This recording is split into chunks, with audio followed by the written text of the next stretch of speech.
Hello friends, আসসালামু আলাইকুম। খাদিজাস কিচেনে তোমাদের সবাইকে ওয়েলকাম।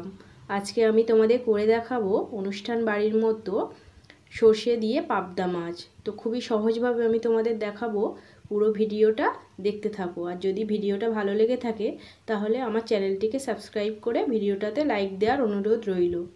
প্রথমে আমি পাবদা মাছগুলোকে ভালো করে ধুয়ে বেছে নিয়ে চলে এসেছি। এবার আমি ওর মধ্যে 1 চামচ নুন, 1 চামচ হলুদ গুঁড়ো, হাফ চামচ লঙ্কা গুঁড়ো আর একটু সর্ষের তেল দিয়ে ভালো করে মাখিয়ে নেব মাছের গায়ে। ভালো করে মাখিয়ে নিয়েছি। এবার আমি কিছুক্ষণের জন্য রেস্টে রেখে দেব। ততক্ষণে আমি একটা মশলা বানিয়ে নেব। সর্ষেটা 3 চামচ কালো সর্ষে আর 1 চামচ সাদা সর্ষে আর 2টো কাঁচা লঙ্কা আর একটু নুন দিয়ে আমি সর্ষেটা মিক্সিতে পেস্ট করে নেব। তো খেতে খুবই টেস্টি হয়, তোমরা একবার বাড়িতে বানিয়ে দেখো। সর্ষেটা আমার খুবই গাঢ় হয়ে আছে, তাই আমি ওর মধ্যে একটু পানি দিয়ে সর্ষেটা আমি ছেঁকে নেব। একটা বোলের মধ্যে ছাঁকনি দিয়ে সর্ষেটা আমি ছেঁকে নেব।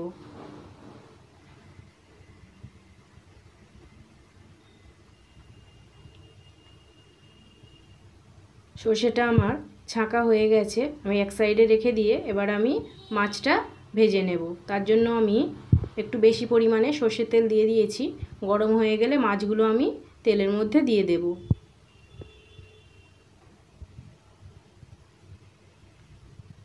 খুব বেশি কড়া করে ভাজবো না, আমি হালকাভাবে ভাজবো আমি। তো কিছুক্ষণ পর মাছগুলোকে আমি উল্টিয়ে দেব।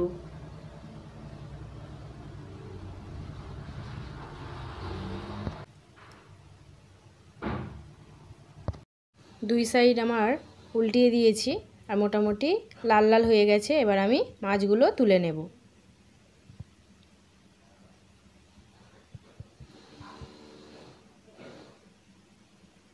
মাছগুলো আমি তুলে নিয়েছি।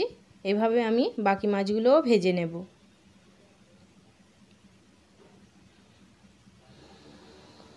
তারপর ওই তেলের মধ্যে আমি দিয়ে দেব হাফ চামচ কালো জিরে আর 2টো কাঁচা লঙ্কা। কিছুক্ষণ নাড়াচাড়া করে এবার আমি ওর মধ্যে দিয়ে দেব একটা টমেটোর পিউরি। টমেটোটাকে কিছুক্ষণ আমি তেলের মধ্যে কষিয়ে নেব। তারপর আমি ওর মধ্যে দিয়ে দেব 1 চামচ আদা বাটা। আদা বাটাটাকেও কিছুক্ষণ কষিয়ে নেব। তারপর আমি ওর মধ্যে গুঁড়ো মশলা দিয়ে দেব হাফ চামচ নুন। ভাজার সময় আমি যেহেতু অনেকটাই নুন দিয়েছিলাম, সেই অনুযায়ী নুনটা দিয়েছি।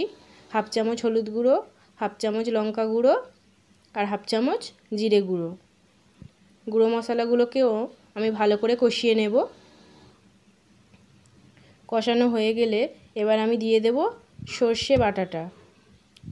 সর্ষে বাটাটা আমি একটু বেশি করে পানি দিয়ে ছেঁকে নিয়েছিলাম, তাই যতক্ষণ না পানিটা মরে যায় ততক্ষণ আমি কষিয়ে নেব।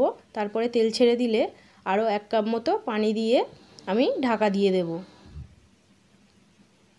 ঢাকা দিয়ে ফুটে উঠলে ওর মধ্যে আমি মাছগুলো দিয়ে দেব। মাছ দেওয়ার ফুটেজটা আমার ডিলিট হয়ে গেছে, তো যখন ঝোলটা ফুটে যাবে তখন মাছগুলো দিয়ে দেবে। এবার আমি ওর মধ্যে ধনেপাতা কুচি আর 2টো কাঁচা লঙ্কা দিয়ে দেব। তারপর আমি ঢাকা দিয়ে লো টু মিডিয়াম ফ্লেমে আরও 5-6 মিনিট মতো জাল দিয়ে নেব। 5 মিনিট পর আমি ঢাকনাটা খুলেছি। দেখো বন্ধুরা, অনুষ্ঠান বাড়ির মতো সর্ষে দিয়ে পাবদা মাছ আমাদের রেডি হয়ে গেছে। এবার আমি গ্যাসের ফ্লেম অফ করে দেব। তারপর আমি সার্ভ করে নেব। দেখো বন্ধুরা, রেডি হয়ে গেছে।